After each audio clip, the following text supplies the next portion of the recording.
मनुष्य एक सामाजिक प्राणी है जो कि लोगों के समूह के बीच में रहता है। इस समूह में कई तरह के रिश्तों को वो निभाता है। कुछ रिश्ते निस्वार्थ होते हैं, जबकि अधिकतर रिश्तों की नींव स्वार्थ पर टिकी होती है। हम जो प्रोफेशनल रिलेशन बनाते हैं वो अधिकतर आदान प्रदान या यूं कहीं एक से दूसरे को और दूसरे से पहले व्यक्ति को फायदे की बुनियाद पर ही टिके होते हैं।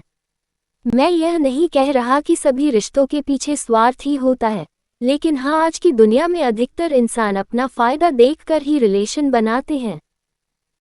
दोस्तों, ऐसा कई बार होता है कि हम किसी दुविधा में फंस जाते हैं और हमें किसी की राय की जरूरत पड़ती है। तब हम अपने आसपास के लोगों से उस बारे में सलाह मशवरा करते हैं कि हमें क्या करना चाहिए। कई बार उनकी राय हमें सही रास्ते का मार्ग दिखाती है तो कभी और ज़्यादा हमारे नुकसान का सबब बन जाती है।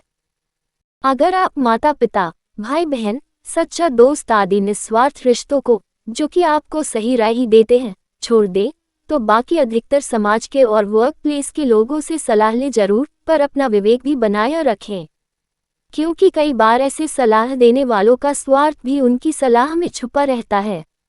इसलिए सुने सबकी पर माने अपने विवेक और अंतरात्मा की। एक बार एक आदमी अपने छोटे से बालक के साथ एक घने जंगल से जा रहा था। तभी रास्ते में उस बालक को प्यास लगी और उसे पानी पिलाने उसका पिता उससे एक नदी पर ले गया। नदी पर पानी पीते पीते अचानक वो बालक पानी में गिर गया और डूबने से उसके प्राण निकल गए।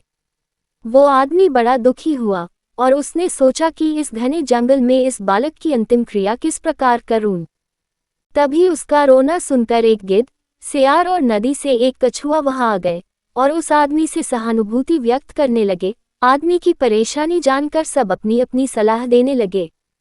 सियार ने लार टपकाते हुए कहा, ऐसा करो, इस बालक के शरीर को इस जंगल में ही किसी चट्टान के ऊपर छोड़ जाओ, धरती माता इसका उद्धार कर देगी। तभी गिद्ध अपनी खुशी छुपाते हुए बोला, नहीं, धरती पर तो इसको जानवर खा जाएंगे। ऐसा करो, इसे किसी वृक्ष के ऊपर डाल दो ताकि सूरज की गर्मी से इसकी अंतिम गति अच्छी हो जाएगी। उन दोनों की बातें सुनकर कछुआ भी अपनी भूख को छुपाते हुआ बोला, नहीं, आप इन दोनों की बातों में मत आओ। इस बालक की जान पानी में गई है, इसलिए आप इसे नदी में ही बहा दो। और इसके बाद तीनों अपने अपने कहे अनुसार उस आदमी पर जोर डालने लगे। तब उस आदमी ने अपने विवेक का सहारा लिया और उन तीनों से कहा, तुम तीनों की सहानुभूति भरी सलाह में मुझे तुम्हारे स्वार्थ की गंध आ रही है।